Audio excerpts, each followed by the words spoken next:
Friends, स्वागत है आप सबका स्टडी विथ राहुल 247 में। जैसा कि आप सभी को पता होगा कि सीटेट दिसंबर 2024 का नोटिफिकेशन जारी हो चुका है। तो नोटिफिकेशन के बारे में आप जान गए होंगे। न्यू पैटर्न पे आधारित कैसा सवाल पूछा जा रहा है और आप कैसे पेपर 1 में मैथ्स और ईवीएस को सीडीपी के साथ 60 में 50 प्लस अंक लाएंगे और 6 to 8 में पेपर 2 मैथ साइंस में 60 में 50 से ऊपर लाएंगे। मैं ये सब आपको कराऊंगा इस चैनल के माध्यम से। तो आप जुड़िए, सब्सक्राइब कीजिए आपका अपना चैनल स्टडी विथ राहुल 247। और देखिए, इस पार्ट में मैं टॉप 20 मैथ्स का जो प्रश्न लिया हूँ वो सीटेट दिसंबर 2024 के लिए तो फ़ायदेमंद होगा ही, साथ ही साथ आप ये प्रश्न देख लीजिए। सीटेट 2023 का सारा प्रश्न है, ये सीटेट 2023 में पूछा गया टोटल प्रश्न है सीडीपी के साथ। तो आइए हम लोग स्टार्ट करते हैं। चीज़ों को समझते हुए हम लोग आसानी से इनको पढ़ेंगे। पहला सवाल है, 3 और 2/3 समकोण का मान कितना होगा? तो देखिए, 3 गुना 90 डिग्री जोड़, समकोण मतलब 90 डिग्री होता है, 2/3 और का मतलब जोड़ होता है गुना 90 डिग्री। तो ये तो 9 3 27 270 डिग्री हुआ जोड़, ये कटा 30 3 90 30 दूनी 60, 7 6 13 होगा और ये एक बढ़ जाएगा 330 डिग्री। कितना आ जाएगा आंसर? 330 डिग्री। देखिए, समकोण का मतलब होता है 90 डिग्री। 3 और तो 3 गुने 90 डिग्री और 2/3 गुना 90 डिग्री, जो मान आया जोड़ दीजिए, आंसर आ जाएगा। तो इस टाइप के जब भी आपको प्रश्न मिले ऐसे बना लीजिए। नेक्स्ट प्रश्न, 23,459 में 4 का स्थानीय मान और जातीय मान का गुणनफल क्या होगा? 4 किस स्थान पे है? सैकड़े पे, तो स्थानीय मान 400 हो गया और जातीय मान उसका स्वयं हो जाएगा। तो 4 चौका 16, डबल 0 लगा दीजिए, 1600 आ जाएगा। क्या आ जाएगा? 1600।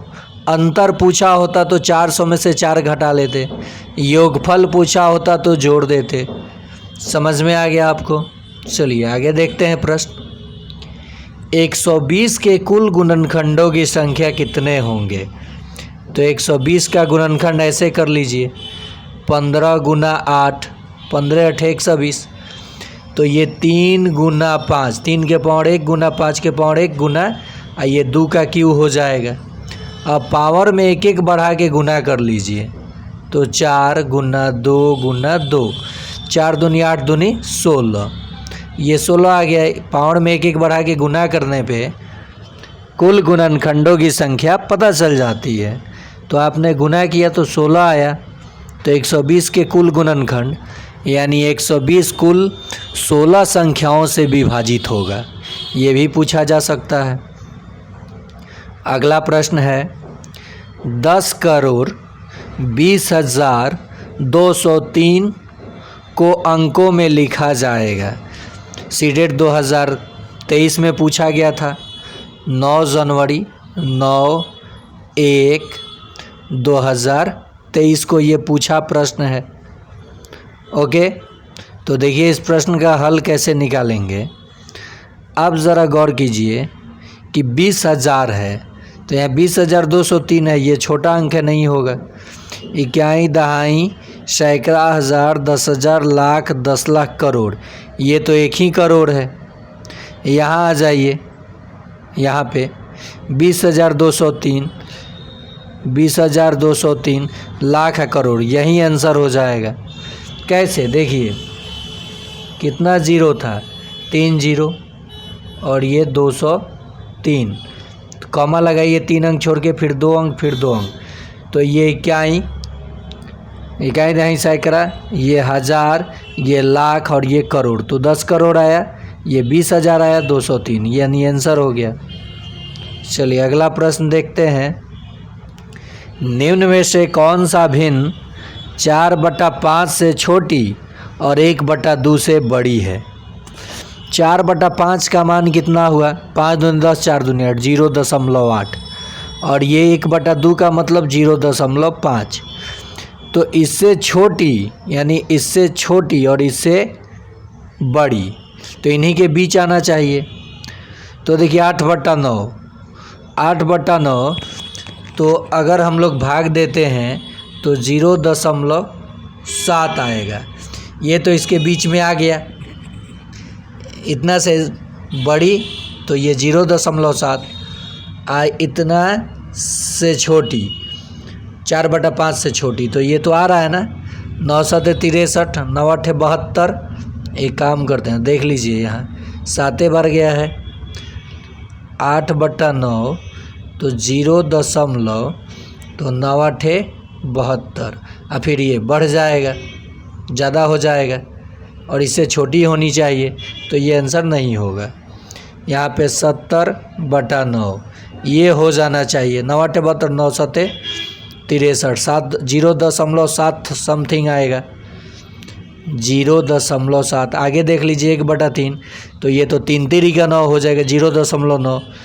ये तो हो जाएगा 0.5 2 10 4। अरे यहाँ भी मान दिख रहा है, यानी 1/2 से बड़ी, तो 1/2 का मान 0.5, तो ये तो इससे छोटी हो गई, तो ये नहीं होगा। यानी यही 70 7/9 आंसर हो जाएगा, इनके बीच आएगा, इनके बीच। समझ गए आप लोग? चलिए आगे देखते हैं प्रश्न को। 6 अंकों की संख्या 56,234 और k है, तो k का मान क्या होगा यदि यह 6 से विभाजित हो? तो देख लीजिए, जोड़िए अंकों को। जो संख्या 6 से विभाजित होगा वो 3 से भी होगा। 5 + 6 + 2 + 3 + 4 + k के जगह क्या रखेंगे कि जोड़ने पे वो 3 से विभाजित हो जाए? 6 4 10, 5 3 8 2 10, तो 10 10 20 हो गया। यहाँ क्या होगा? तो 1 होगा, यानी 21, लेकिन ये 6 से विभाजित कहा है, ठीक है। तो अब यहाँ 1 हम लोग नहीं रख सकते हैं, क्योंकि 21 6 से विभाजित होगा नहीं। 0 रखेंगे तब भी नहीं होगा। 4 रखेंगे तो 24 हो जाएगा, जो कि 6 से विभाजित हो जाएगा, तो 4 आंसर हो जाएगा। समझ गए आप लोग? चलिए अगला प्रश्न। योगेश 30 किलोमीटर प्रति घंटा की चाल से दौड़ता है और किसी दौड़ में 5 मिनट में पूरा करता है, तो दौड़ की लंबाई कितनी है मीटर में? तो ये 30 किलोमीटर प्रति घंटा को पहले आप मीटर प्रति सेकंड मिनट में बदलिए, तो 3000, 30 × 1000, ये मीटर हो गया। और घंटे को हम लोग बदलेंगे मिनट में, तो 1 घंटा में 60 मिनट, और 5 मिनट में, ठीक है, ये 5 मिनट ना चला है। चाल बराबर दूरी बराबर चाल बटा, देखिए चाल बराबर दूरी बटा समय, तो दूरी बराबर चाल गुना समय हो जाएगा। 1 0 से 1 0 कटा, 6 5 30, ये कितना आ जाएगा? ये मीटर पर मिनट में मैं बदल रहा हूँ, तो हो जाएगा 500 मीटर प्रति मिनट। तो 5 मिनट में 50 25, 2500। देखिए 5 मिनट है ना, तो दूरी ये चाल गुने समय बराबर दूरी आ जाएगा। अरे दूरी बराबर चाल गुना समय, तो 2500 मीटर का दौड़ वो दौड़ा है। आ रहा है आपको समझ में? बने रहिए। अगर चैनल पे नए हैं तो चैनल को सब्सक्राइब कर लीजिए। सीटेट के साथ साथ मैं बीपीएससी टीआरई 4 की आपको तैयारी कराते चलूँगा। कॉम्बो है, एक साथ में 2 तैयारी, एक चैनल पे एक साथ में आपको 2 तैयारी बीपीएससी टीआरई 4, क्योंकि मैं खुद एक सेलेक्टेड कैंडिडेट हूँ टीआरई 1 में, और आप सीटेट दिसंबर 2024 की भी तैयारी एक साथ प्लेलिस्ट बना हुआ है, आप जा कर के विजिट कर सकते हैं प्लेलिस्ट में। उसका लिंक मैं आपको डिस्क्रिप्शन में भी दे दूंगा। दो कोण जिनका योग 180 है सदैव कहलाती है समपूरक, और जिनका योग 90 होगा क्या कहलाएंगी, तो पूरक। 90 डिग्री के कोण को क्या कहते हैं, समकोण। 360 डिग्री के कोण को क्या कहते हैं, संपूर्ण कोण, कंप्लीट एंगल। समझ गए आप लोग। जब हम दो कोणों को जोड़ते हैं और उनका योग 180 होता है तो वह एक दूसरे का संपूरक होता है। जैसे मान लीजिए 70 डिग्री का संपूरक पूछे तो 180 डिग्री में से 70 घटा लीजिए, 110 डिग्री। घटाना क्या है, मन में ही कर लीजिए। पूरक पूछे 20 डिग्री का तो 90 में से 20 घटाइएगा तो 70 आएगा, 70 आंसर हो जाएगा। अगला प्रश्न, सक्षमता 3 वाले भी ये ज़रूर देखेंगे सेशन को, क्योंकि हूबहू 1 to 5 में प्रश्न पूछा जाता है। निम्नलिखित में सत्य कथन है, प्रत्येक संख्या अपने योज्य प्रतिलोम से बड़ी होती है। तो 5 का योज्य प्रतिलोम -5, तो इससे तो ये बड़ी ही है। सत्य कथन चुनना है, ये सही है। आगे भी देखते हैं, किन्हीं भी दो पूर्णांकों का योग उन दोनों पूर्णांक से बड़ा होता है, ये कोई ज़रूरी नहीं है। 0 + -5 तो क्या आएगा, -5 आएगा। और ये पूर्णांक है, क्या है, पूर्णांक है। पूर्णांक, सॉरी 0 पूर्णांक में नहीं लेंगे, 0 पूर्णांक तो है, ना ऋणात्मक पूर्णांक है ना धनात्मक। मान लीजिए -5 और जोड़ 5 लिए तो ये तो 0 आ गया। तो कह रहा है कि नहीं दो पूर्णांकों का योग उन दोनों पूर्णांक से बड़ी होती है, इससे ये बड़ी हुई। -5 से तो बड़ी हुई, इससे बड़ी नहीं हुई, तो यह असत्य है। पहला तो सत्य था हम लोगों का।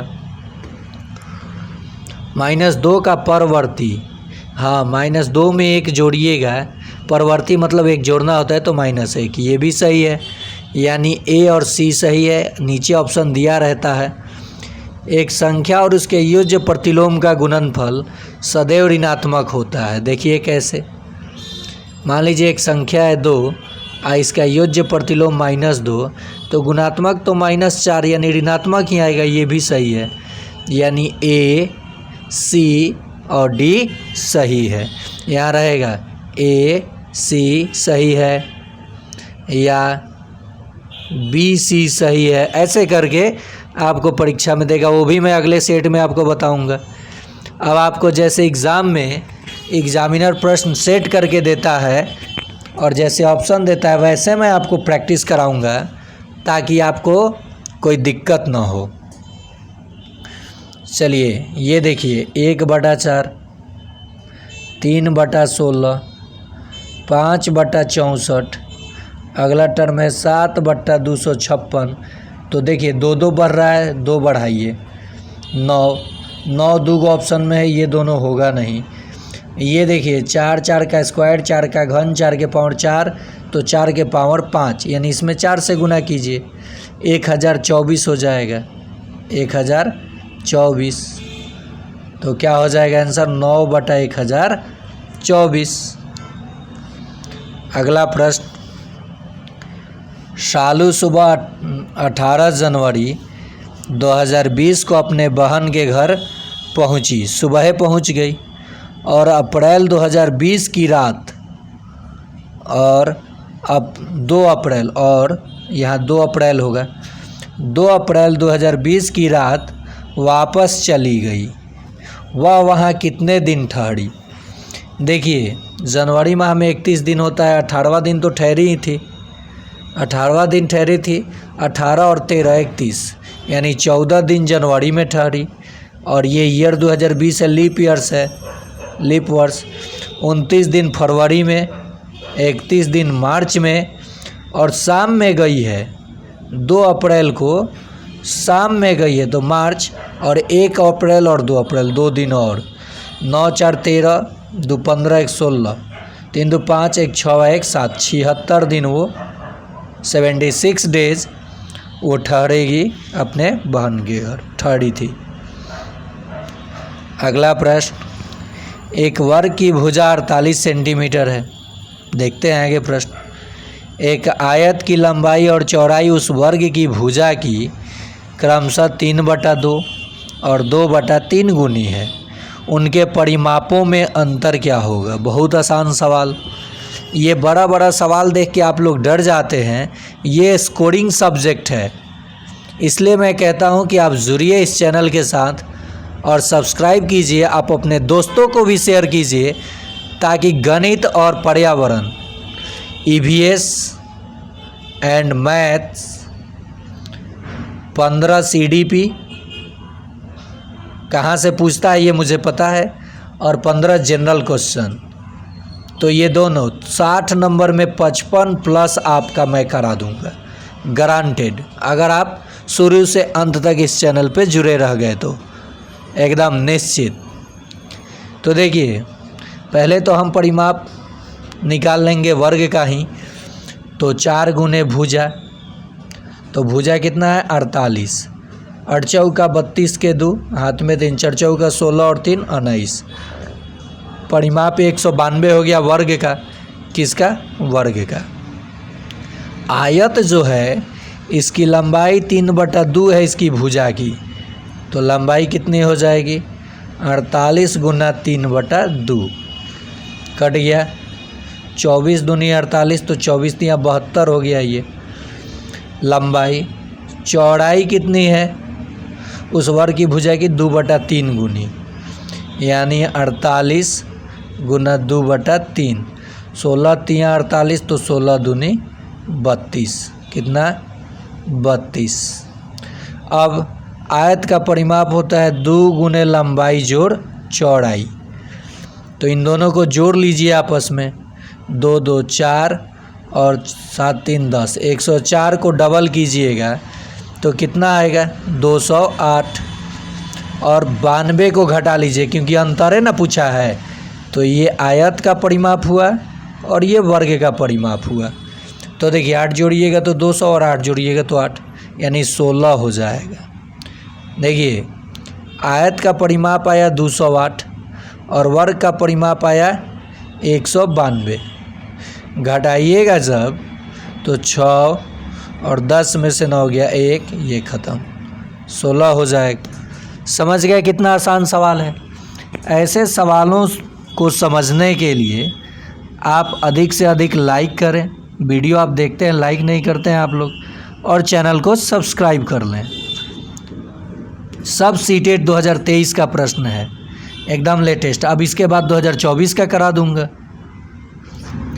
कराया हूँ प्लेलिस्ट में। सीटेट का जो मैं प्लेलिस्ट बनाया हूँ उसमें कराया हूँ 2024 में 1 to 5 का पूछा गया गणित का प्रश्न। CDP नहीं कराया, वो भी करा दूंगा, तो देख लीजिए। सममित रेखा से तो प्रश्न बनेगा ही बनेगा। निम्न अक्षरों में समूहों में किसमें केवल एक सममित रेखा है? तो देखिए दोस्तों, D देखिए, ये पोंछी नहीं खींचिए D का। D देखिए, ये D, वो नहीं मानिएगा D है, थोड़ा मोटा कर देते हैं। फिर यहाँ E है और M है। इसमें ऐसे एक सममित हो सकता है, यहाँ एक हो सकता है, और इसमें भी एक सममित हो सकता है। दूसरा सममित इसमें खींच सकते हैं नहीं। बाकी में देखिए, A में एक सममित, B में एक सममित, और N में क्या होगा? खींचा पाएगा? N में तो दोनों तरफ से सममित हो जाएगा, तो ये आंसर नहीं होगा। B देखिए, H, यहाँ देखिए ये B में एक सममित हुआ, I में एक सममित हुआ, और H में भी एक सममित, और एक ऐसे भी तो खींच सकते हैं, तो ये आंसर नहीं हुआ, ये होगा ही नहीं। यानी आपका क्या हो सकता है? इसमें एक से अधिक आप सममित नहीं खींच सकते हैं किसी में, तो यही आपका आंसर हो जाएगा D, E और M। अगला प्रश्न, निम्नलिखित में कौन सा कथन सत्य नहीं है? 2 न्यूनकोण और एक समकोण का योग 100 अधिक कोण होगा। बिल्कुल सही। 90 प्लस मान लीजिए 10 लेंगे तो 10 10 20, यानी 110 डिग्री, जो कि अधिक कोण है। सत्य नहीं है, ये तो सत्य हो गया। तो ये आंसर नहीं होगा। दो न्यून कोणों का योग सदैव समकोण से कम होता है, तो 45 डिग्री और 45 डिग्री दोनों न्यून कोण है, जोड़ने पे तो समकोण हो गया। आई कह रहा है कि सदैव कम होता है, तो यही आंसर हो जाएगा। अब आगे मत बढ़िए, यही आंसर हो जाएगा। देखिए, दो समकोण का योग ऋजु पूरक नहीं, ऋजु कोण तो कहिएगा जी यस, 90 जोड़ 90 80 डिग्री को ऋजु कोण कहा जाता है, 180 डिग्री को। और दो अधिक कोणों का योग सदैव प्रतिवर्ती कोण होता है, रिफ्लेक्स एंगल। ये भी सही है, ये भी सही है। चलिए अगला प्रश्न, एनसीएफ से तो प्रश्न रहेगा ही रहेगा। एनसीएफ 2005 के अनुसार प्राथमिक स्तर की गणित की कक्षा में परिचर्चा डैश होनी चाहिए। प्रकृति में उपदेशात्मक, यहाँ तक तो ठीक है। गणित के पाठ्य पुस्तक में दी गई समस्याओं के समाधान, तो ये तो संक्षिप्त कर देता है, केवल निगेटिव वर्ड है। टैग वर्ड के साथ भी मैं बताऊंगा।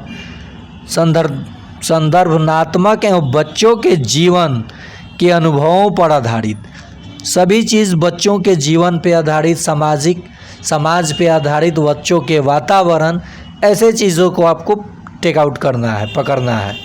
केवल को काटना है, रट्टा नहीं मरवाना है, दंड नहीं देना है, ये सब ध्यान दीजिएगा। निम्नलिखित में से वैन हिले, इनके द्वारा एक प्रश्न ज़रूर पूछा जाएगा इनका, कि ज्यामितीय चिंतन सिद्धांत के बारे में सही नहीं है। तो देखिए, पहला ही ऑप्शन सही नहीं है, स्तर आयु पर निर्भर है, ये सही नहीं है। नेक्स्ट प्रश्न देखते हैं। और हाँ, जो भी हमारे भाई बहन एसएससी जीडी और रेलवे एनटीपीसी की तैयारी कर रहे हो मैथ रीजनिंग का, तो वो भी इस चैनल को ज्वाइन कर जाए, सब्सक्राइब कर लें, या उनको आप ये वीडियो का लिंक भेज दीजिएगा। इस चैनल के प्लेलिस्ट में एसएससी जीडी का प्रीवियस ईयर का टोटल प्रश्न पत्र का मैं सॉल्यूशन करा रहा हूँ, उसी के आधार पे गणित आएगा और रीजनिंग। तो बोलिए उन्हें अधिक से अधिक देखें, शेयर करें और अपना स्पीड बना करके अच्छे से समझ करके सही आंसर देकर रिजल्ट पक्का करें। गणित में प्रमेय को सिद्ध किया जा सकता है किसके द्वारा? तो निगमन के द्वारा। किसके द्वारा? निगमन के द्वारा। निम्न में कौन एक समकोण त्रिभुज की भुजाओं की लंबाई नहीं हो सकती? तो देखिए, समकोण त्रिभुज जो होता है इसमें एक जो भुजा होगी बड़ी वाली कर्ण, हाइपोटेनस, परपेंडिकुलर और ये बेस, तो ये जो कर्ण होगी सबसे बड़ी भुजा का वर्ग अन्य दोनों छोटी भुजाओं के वर्ग के योग के बराबर होनी चाहिए।